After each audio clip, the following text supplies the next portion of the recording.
Okay, hello everyone. So for chapter 12, we will be discussing the cybersecurity essentials, understanding the common cyber attack, and then also the network security protocols. So the objectives for this one, for this chapter, we're going to define the cyber attacks and explain the different types, what are the most common, and what are the different security tools and techniques, and then we're going to explain how to use cybersecurity tools and techniques to protect yourself from cyber attacks. Okay, so what is a cyber attack? A cyber attack is a malicious attempt to steal your data, disrupt computer systems, and or to extort money from individuals or organizations. So this can be carried out by individuals or groups or even governments. So mga hacking, no? Musulod na diri ang mga hacking. But I will not be teaching you guys how to hack, okay? And sa lahi na ninyo na later on na if you wanted to expand more your skills when it comes to cybersecurity. So let's continue. What are the most common cyber attack types? We have phishing. This is very common. No? Phishing attacks involves sending fraudulent emails or messages that appear to be from trusted sources to trick individuals into revealing sensitive information, such as login credentials, credit card numbers, or personal details. So if makareceive og email nga murag something like this, our records indicates that you recently made a request to terminate your Office 365 as we can blah blah blah. If this request was made accidentally and you have no knowledge of it, if murag if inani ang imong na-receive na email, then you think na wala man ko nag-subscribe, no? Or nganong ma-terminate man. Wala mo ko nag-request of termination, then wala mo ko nag-subscribe. Then ang subject will receive a request from you, no? Murag makahinala na ka ba, murag, there's something wrong. And then don't trust an email if it's just an email just because it's from at msvu.ca. No, anya ang email is from Office 365, unya ang yang domain kay MSVU, murag maghinala na ka, no? IT&S never ask you to click links to verify your account. And then watch for the spelling, no? Spelling, punctuation, grammars, and then the link goes to a suspicious website. So not just an email, that's why it's important na di ka basta-basta mag-click og email dira. Like nakadaog kag iPhone nga wala kay giapilan, nakadaog ka og 1 million, no? Murag mga tugod to bitro nga emails ba, mga spam, no? Or mga scam messages. Not just an email, sa imo pong phones, no? Maka-receive kag mga messages na you've won 10,000, click this link, or nanalo ka ng 1 million pesos from Kopiko Black na ano daw, yung number mo ay nanalo. Kana sila daan, very scam na gina siya. Okay, so dili mo magtuo bisan unsa na inyong ma-receive ng mga messages dira, especially kung mga na siya details sa inyo, especially if send 1,000 pesos to claim your 100,000, may nana ayaw mo basta-basta pagtuo. Okay, so that is phishing para makuha ang imong data, makawat ang imong data. We also have malware. The malware is short for malicious software. It includes viruses, no, worms, trojans, ransomware, and spyware. Malware is designated to infect and compromise the target system, often leading to data theft, system damage, or extortion. So very common ni siya, especially if mag-download mo mga different mga cracks ba, or mag-visit mo mga illegal nga mga websites, no? Possible nga click this blah blah blah, na-click nimo na download nimo, no? Virus man dito, no? Naman dito yung mga worms, or sa mga organizations ransomware, kalitra na i-hack ang yung mga computers, no? Dili na nila ma-access ang mga data na hack na. Pero itong nahitabo sa PhilHealth kung nakadungog ato na news, no? So magbayad sila sa hacker og mga 1 billion or 1 million depende sa kuan, ay ma-open ang imong account, ay makuha ang mga data. Kay kung dili ila tong baligya na pod imong data to other organizations, ano, or other nga mga kapang scam. No? So that is a malware. Napod ay ginatawag na kani siya. A ransomware, again, it is a type of malware that encrypts victim's data and demands a ransom payment in exchange for a decryption key. So paying the ransom is generally discouraged as there is no guarantee the attacker will provide the key. So naghatag na kag 1 million. And then, dili ka sure kung ihatag bagid ang key kay para ma-decrypt to ang gi-encrypt nila no nga para ma-access nimo balik imong system. So dili ka sure pod, no? So that is attacks. But again, walay attacks nga mahitabo diri, walay mga hacking mahitabo. I will not be teaching you how to hack on ya dili pud mo tudloan on saon para ano ang hacking para ma-resolve, no? So later on pag ganahan mo nga mo continue jud about cybersecurity, mas okay gyapon. And then nabuday distributed denial of service or DOS attacks involving overwhelming a target's server or network with a flood of traffic, causing it to become unavailable to legitimate users.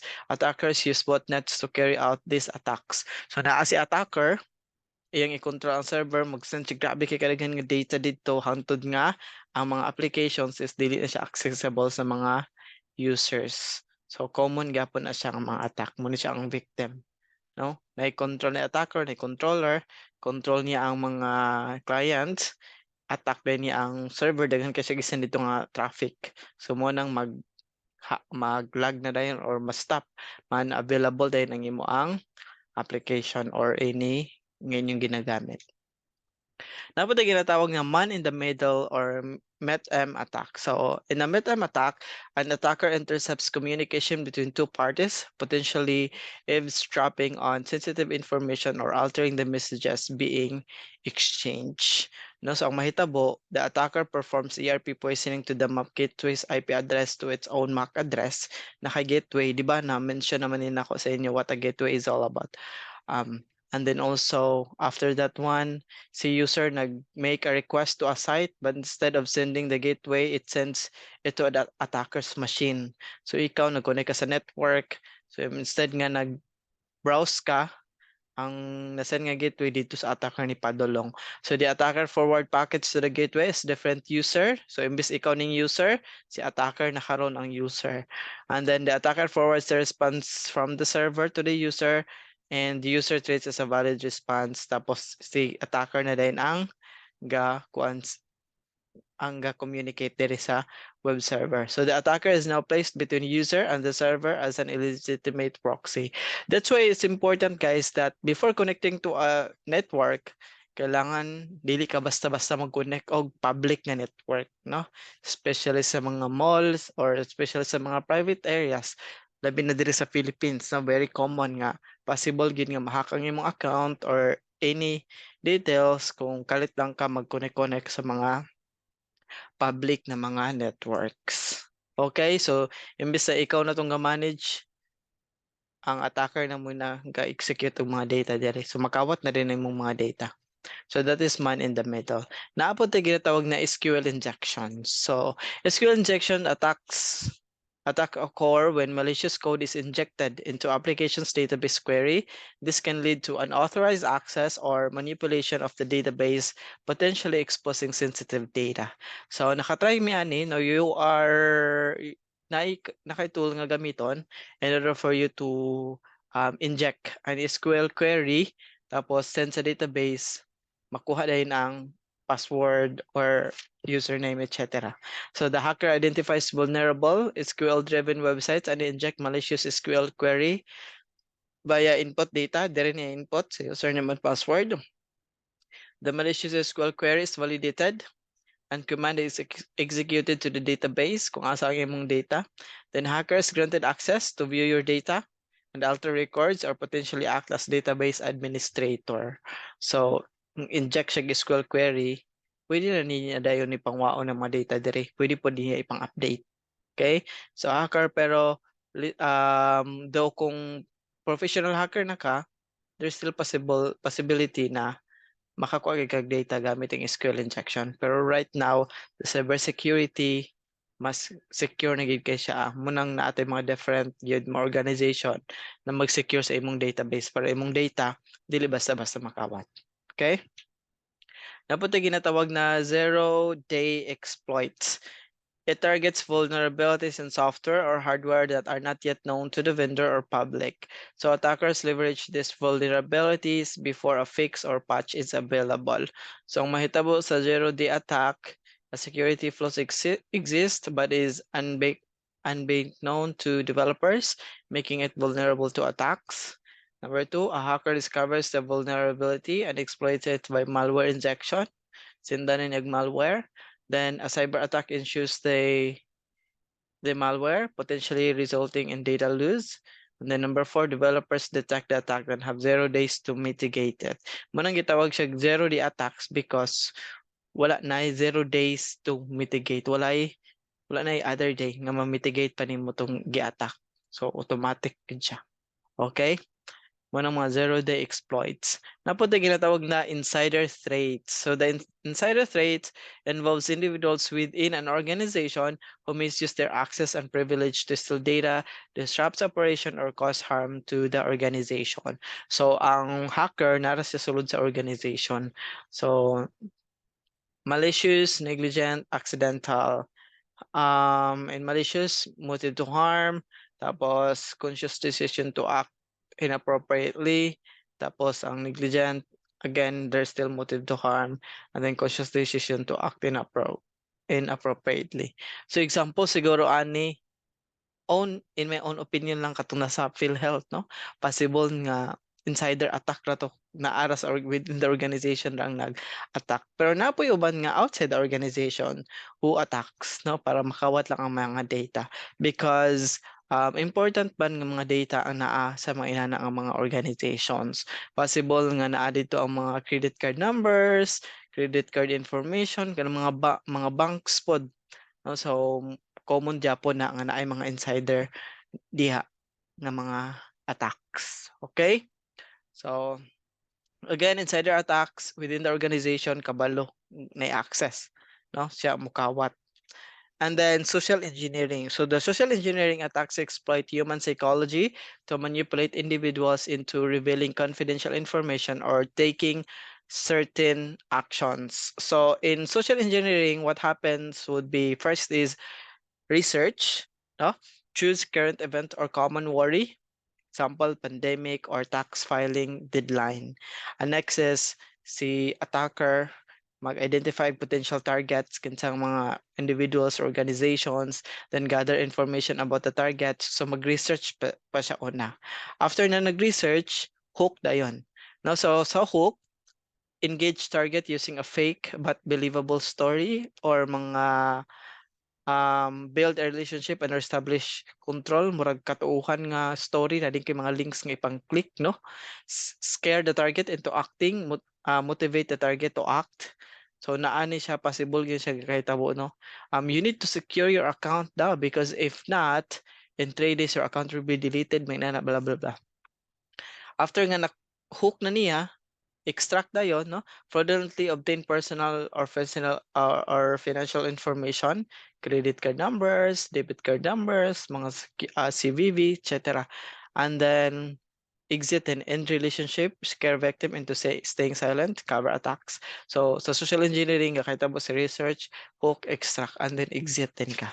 Scare the victim into staying silent. Kawat na nimo ang iyang mga data, na? Ana po ito ginatawag na credential stuffing. So the credential stuffing attacks, attackers use stolen username and passwords from one breach to gain unauthorized access to other accounts where users have reused the same credentials. So si attacker mag-collect of credentials, then linking to the dark web, and then napo dayon si credential stuffing attacker, send botnets, then attempts to the victim platform. So again guys, na sila yung mga ginagamit ng mga tools ani. And it's important also that when it comes to hacking, ikaw mismo kabalo kag mga programming because di man gina mag-start, no? Everything starts with programming because they won't be able to attack if wala kay nanawan sa programming. So there are programming languages used, there are tools used in order for you to send attacks, and then naabot yung mga tools in order also, of course, to secure, no? In order for us also to ma-avoid na to ang mga attacks. So right now, the cybersecurity is very in demand gyud when it comes to information technology. Kaya itong mga data, important man kayo na ma-secure gyud ang mga data. And then daghan kayo hackers. Daghan kayo gusto mag-hack sa mga account, steal sa mga account. Kay para, of course, at the end of the day, makagain sila og money, no? Kwarta. Munang naay mga attackers. Cyber attacks can have a devastating impact on business and individuals. They can cause financial losses, damage reputations, and even lead to physical harm. It is important to be aware of the different types of cyber attacks and take steps to protect yourself from them. So here are some tips to protecting yourself from cyber attacks. Use strong passwords. If gagamit mo mga applications kana username and passwords, use strong passwords, at least one capital, at least 8 characters, and then naay special character, and then enable two-factor authentication whenever possible. Be careful about what links you click on and what attachments you open. Keep your software up to date. Use a firewall or antivirus software. Be careful what information you share online. Educate yourself about cyber attacks and how to protect yourself from them. By following the steps, you can help to reduce your risk of becoming a victim of cyber attacks. So those are the different cyber attacks. On the next video, we will be discussing the different cybersecurity. The cybersecurity topic. Okay?